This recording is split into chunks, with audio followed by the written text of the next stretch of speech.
On our crime tip reward program. While he's doing that, I want to just again acknowledge the great work of our folks on the National Night Out that several of you attended. There were plenty of balloons and face painting and great displays by the police, fire, and AMR and others. So we really appreciated that night. Appreciate your attendance. 6 of our recruits, 6 of our explorers attended an Explorer Academy hosted by the Corona Police Department over the last couple of weeks. And on Saturday, Lieutenant Glenn Brock attended on behalf of the department and was asked to sit on stage and help to award our very own Explorer Coley, who is Officer Coley's brother, in the Explorer program, the top Explorer Award for the Academy. So we were very proud of that. Thought you might like to know that. Police officer. Future Hemet police officer. And the Coleys also have a cousin in our program as well, and we're keeping a close eye on her. She also performed very well in the Academy. On Thursday, August 17th, we'll have our next recruit will graduate. This is our first recruit that we've sent to the San Diego Regional Police Academy. I'll make sure it's on all of your calendars. It's a week from this Thursday, 12 o'clock noon at San Diego Regional Police Academy in San Diego. And lastly, I just want to introduce, first I'll have Lieutenant Eddie Poost, our investigations lieutenant, give you an update on, once again. You sat down too fast. Give you an update on our crime tip reward program, and then I'll ask Fire Chief Scott Brown to give an update on the operational readiness and the situation in a wildfire season in California. Okay, welcome. Right. Good evening, Mayor, council members, acting city manager.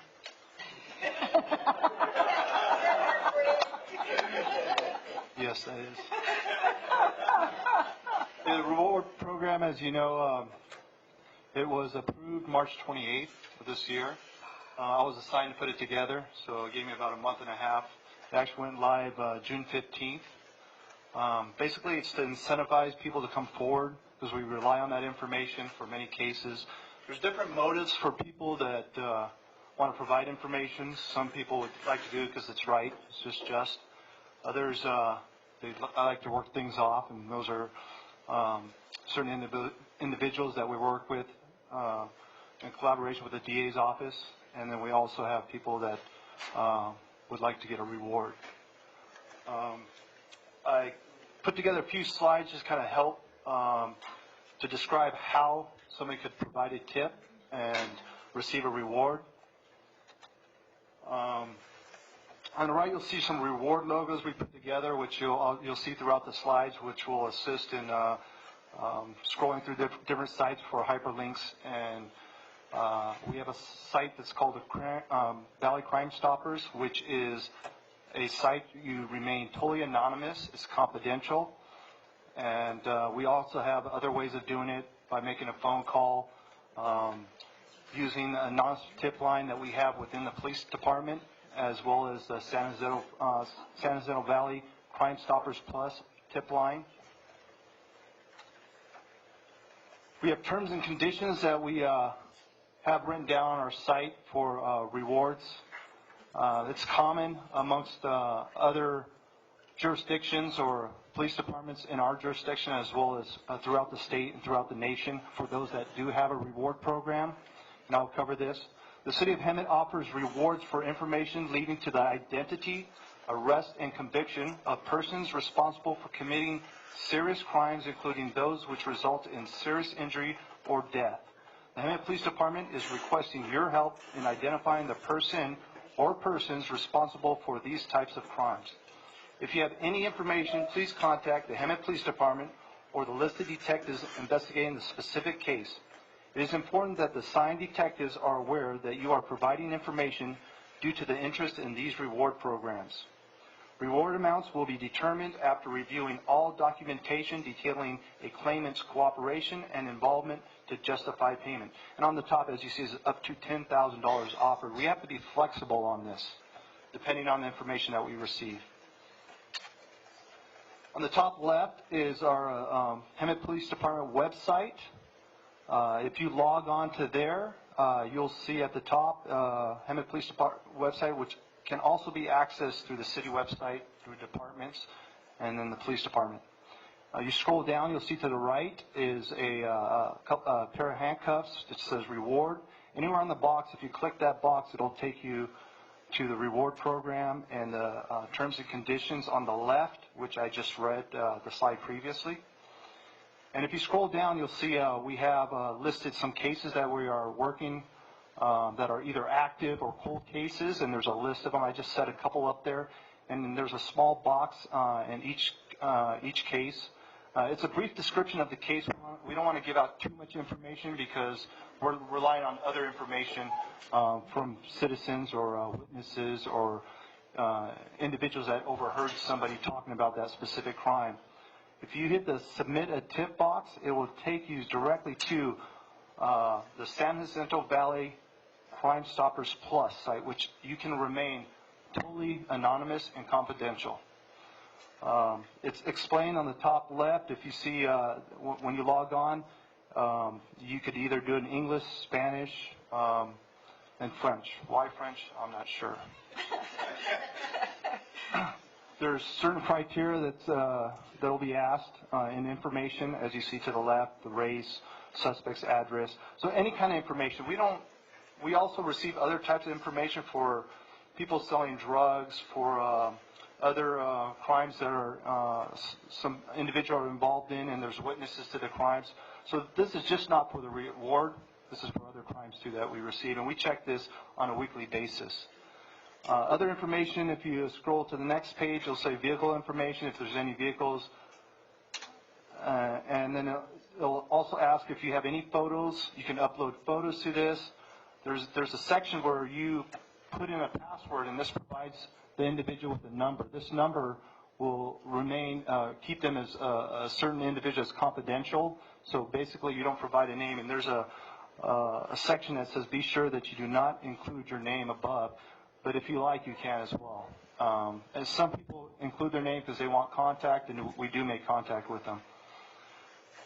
As you submit your tip, we check in, we obtain it. There's information that we receive that may be out of our jurisdiction, and we can forward it to the correct jurisdiction, as well as other jurisdiction receiving information they forward to us. There's other ways to submit a tip. You could just go on to any search engine and type in Hemet Crime Stoppers, Hemet Valley Tips, and it'll take you to San Jacinto Valley Crime Stoppers Plus, and it'll take you to this initial site that I showed you this slide previously.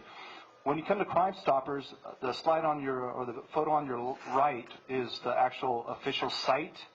There's also on the top right corner, you probably can't see, it's a tip line. It's actually a phone number which you can call, and you actually get a live person that you can talk to, and they'll actually fill in the criteria for the online submittal. Other ways you can submit a tip. You don't have to remain confidential or anonymous. You could call us. You could call dispatch, ask to speak to a detective, ask to speak to an officer. We also have a Hemet Police Department anonymous tip line, which you could call dispatch, request that number. The number is also listed. It's 765-3897. Or you could just contact an investigator directly. And most of my press releases, I will list who the investigator involved in each case. That way they could call them directly. Sometimes we get tipsters that call in and want to remain anonymous. We try as much as possible, and we'll hold them up to that. At times, we work directly with the DA's office, so we do everything and anything possible to keep them anonymous. The benefits, as I stated, is we really rely on tips and information from the public. And this program was developed to incentivize people to come forward and provide those tips to assist us and help us with those cases. As I mentioned, it started June 15th, and the big question I know is how many tips were received since then. Since June 15th, and this is a fairly new program, 7 weeks into it, we haven't received any information regarding specifically someone asking for a reward. We receive tips on a weekly basis. People call in, people leave tips on the San Jacinto Valley Crime Stoppers, but we actually have not received a tip or someone call in requesting a reward. Reasons, like I said, it's a fairly new program. Other reasons, and this is why we have the anonymous tip line, the San Jacinto Valley Crime Stoppers, so people can remain confidential, and because people are in fear of their involvement in the case, retaliation. They're considered a snitch, and they feel like they're going to be forced to testify. And like I said, majority of the time, depending on the severity of the crime, we work with the DA's office, and some crimes that aren't violent and could, that we deal with drug sales or something, we'll drop the case rather than put somebody up on the stand. But other cases, we work with the DA's office, and we could keep them anonymous. And that's it for that. And if you have any questions, I'm here to answer any questions and all questions. Thank you very much, Lieutenant Poost. Any questions or comments? Yeah, thank you for that presentation and the overview. It looks all very high-tech. Do we have a low-tech version for people who are not computer savvy? We have handouts and flyers available that we're distributing. And they could call the police department. They could provide them with the tip line. We have one, as well as just ask for a detective. And like I said, we work to, if someone wants to stay anonymous, but I can't promise that on certain cases because we're talking about serious crimes. We work with the DA's office, and it depends their involvement in each crime and what they have to provide. So one thing I can put out there is that we work with them, we work with the DA's office, and we try to make sure that we can keep that person confidential. Yeah, I'm just thinking that, when you have events like the National Night Out, if you had a brochure that talks specifically about the tip line and how to access it for those people who don't have a computer or don't use a computer. We could definitely put something together and have that It available. doesn't have to be real fancy or anything, but just something that they can take away with them. It would probably be beneficial. Definitely. Just a thought. Good program. Very good. Thank you very much. Good presentation. Thank you, Lieutenant. Chief Brown?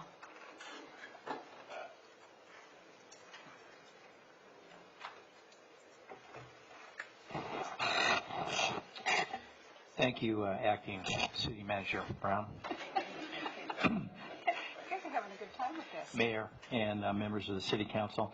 I'd like to give you just a quick update on some fire season updates and also a couple of real important milestone events that I want to make sure that everyone's in the loop on. But I can report to date, your Hemet Fire Department has deployed both our OES and brush units to over 8 major incidents throughout the state of California. Put that in perspective, that's since about mid-May. So it underscores just how busy and unfortunately how deadly the fire season has been. That includes a battalion chief that was deployed as part of a federal incident management team. Those experiences, deployments build experience and underscore Hemet's commitment to the fire mutual aid system. As I've often said over and over again, it's better to giveth than to taketh, but on any given day we will rely heavily on that mutual aid. So we participate robustly, and I thank this council for that support. I also like to underscore the cost of these deployments are completely reimbursed as part of our California Assistance for Hire agreement through the state of California. That captures the equipment cost, our personnel cost, and does provide an administrative reimbursement. And I'm really pleased to report on a side note that we're in the process of working to validate our current rate to ensure we capture the maximum allowable administrative rate. We've been at the default mode, which is about 10.5% to 11%, and we're working to increase that to 18%. So that's a direct benefit in our cost recovery effort that I'm pleased to report. From January through August 2017, statewide, there have been 3,994 wildfires. And I don't need to tell you, those have resulted in millions of dollars of property loss and, unfortunately, fatalities. Thursday, August 10th, fire agencies throughout the region will be gathering in San Bernardino to honor one of our following, United States Forest Service firefighter Brent Witham, who succumbed to injuries while fighting one of those wildfires. On a lighter note, our command vehicle has been delivered. So despite any reports you may have read on the Facebook postings, I have received no calls, but I want to report to you that we have our command vehicle in place. I'm real excited about that because I guess that's what fire chiefs do. I'd like to thank Scott Underwood and his team is in the process of doing the final comm checks, and we should have that deployed on Friday. Thank you, Mayor, for bearing with me here. And on a final note, I'd like to remind everybody that August 18th is Hemet Fire Department's very first Best and Bravest ceremony that we will be doing to honor our recently promoted engineers, captains, and battalion chiefs, as well as our new hires. This is we're excited to report we're going to do this at the Salvation Army venue, and we hope to expand this. Talk to Chief Brown with the other hat on about us looking forward into the future about combining our efforts to really honor our best and bravest on both the police and fire side. But this year, this is we're excited for a number of reasons.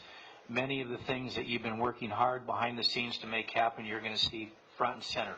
The venue's beautiful. Salvation Army's really indicated they want to establish a real long-term relationship with this city, and what a better way to do it. So that's August 18th at the Salvation Army at 6:30. I think everybody hopefully has received your invitations. So with that, I'll be available for any questions. That's my update. Any questions for our chief, who is really excited? Thank you. Okay. Okay.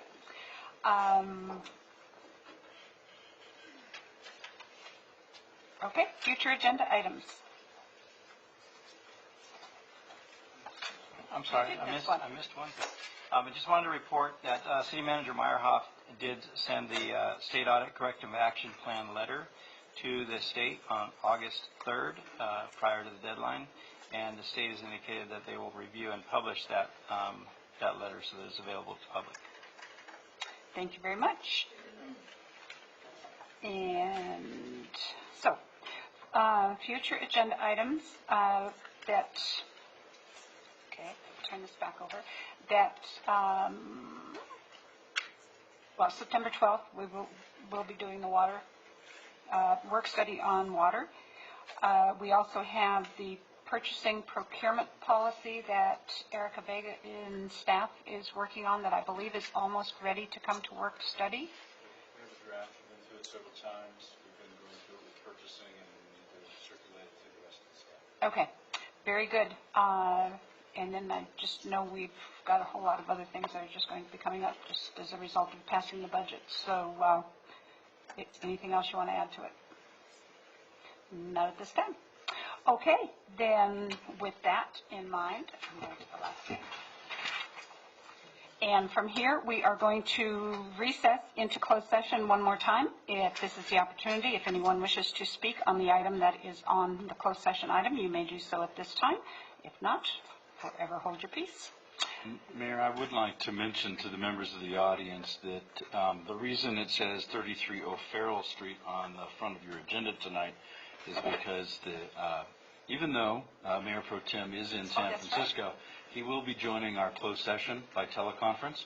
That's why we have that posted on the front of the agenda, and he did send me a picture that he posted the notice in the appropriate room. So, he will be joining us.